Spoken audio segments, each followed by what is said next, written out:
আসসালামু আলাইকুম এভরিওয়ান, কেমন আছো সবাই? আশা করি সবাই খুব ভালো আছো। আমার ডেইলি ব্লগে তোমাদের আবারও স্বাগত। অনেকদিন যাবৎ ভিডিও দিতে পারছিলাম না।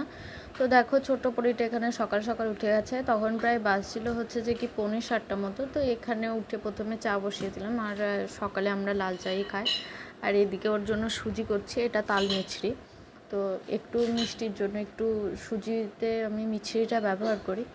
আর তারপরে সুজিটা হয়ে গেলে এখানে ফর্মুলা মিল্ক দিয়ে নিয়েছি। আসলে ডাক্তারে এখন ওকে গরুর দুধ দিতে বারণ করেছে, ওই জন্য পানি দিয়ে করি। তারপরে ফর্মুলা মিল্ক এখানে দিয়ে দিই, তারপরে ওকে সুজিটা খাইয়ে দিচ্ছি আর আমরাও চাটা খেয়ে নেবো তার সঙ্গে। তারপরে এখানে তরকারি করব হচ্ছে যে কি কাবলি ছোলা পনির আর আলু দিয়ে একটা তরকারি করব। তার জন্য এখানে আলুটাকে হালকা করে ভেজে নিচ্ছি। আর এদিকে করব রুটি, তার জন্য খুমিরের জন্য পানি বসিয়েছি। আর এখানে কাবলি ছোলাটা ভেজানো ছিল, তো এই যে কাবলি ছোলাগুলো এটাকে আসলে ওভারনাইট ভিজিয়ে রেখেছিলাম। আর এখানে নিয়েছি রেড কাওয়ের পনির। এই রেড কাওয়ের পনিরটা না ভীষণই টেস্টটা ভীষণ বাজে। তো যাই হোক, এখানে কাবলি ছোলাটা আর আলুটা আমি এখানে ভালো করে সব ধরনের মশলা দিয়ে একটু কষিয়ে নিচ্ছি। আর এখানে পনিরটাকে ভেজে রেখেছি পাশে। তো এরপর এটা আমি প্রেসারের সিটিটা উঠিয়ে নেব। এই যে দেখো প্রেসারের সিটিও উঠে গেছে। তারপরে চলো এদিকে যে হেল্পিং হ্যান্ড আছে সে বাসনগুলো ধুয়ে দিয়ে পরিষ্কার করে গেছে। তো এরপর আমি এইগুলো এখানে দিয়ে দেবো যাতে পানিটা ভালোভাবে ঝরে যায়। আর এদিকে রুটিটাও করে নিচ্ছি, এদিকে রুটি করতে করতে তরকারিটাও হয়ে যাবে। আর এখানে মাছ ভেজে রেখেছি, এই সবজি দিয়ে একটা মাছের ঝোল করব। আলু পেঁপে তারপরে হচ্ছে যে কি গাজর বেগুন সব কিছু দিয়ে একটা সবজি করব।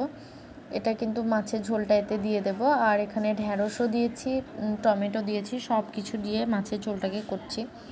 তো এই যেখানটা দেখো কত খিকুন্দি হয়ে পড়েছে। আর এটা এইভাবে আমি দেখালাম, কিন্তু আসলে পরিশ্রম কিন্তু হয়েছে বন্ধুগণ।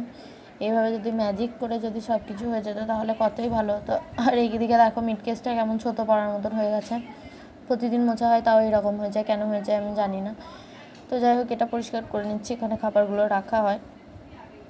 তো হয়তো পানি দিয়ে মোছা হয় বলে কাঠগুলো এরকম হয়েছে, নাকি বর্ষাকালে হয় সেটাও আমি জানি না। তো যাই হোক, এটা পরিষ্কার করে নিচ্ছি খুব ভালোভাবে। তো এর পাশাপাশি রান্নাঘরটাকে ভালো করে পরিষ্কার করে নেব।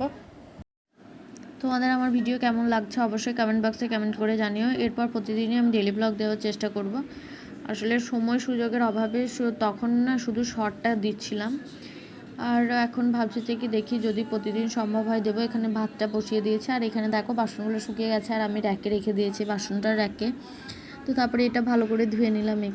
এখানটা হচ্ছে যে কি যেহেতু বাসনগুলো রাখা হয়। ভিডিও কেমন লাগছে জানিও। আজকে ভিডিও এতটুকুই। Thanks for watching.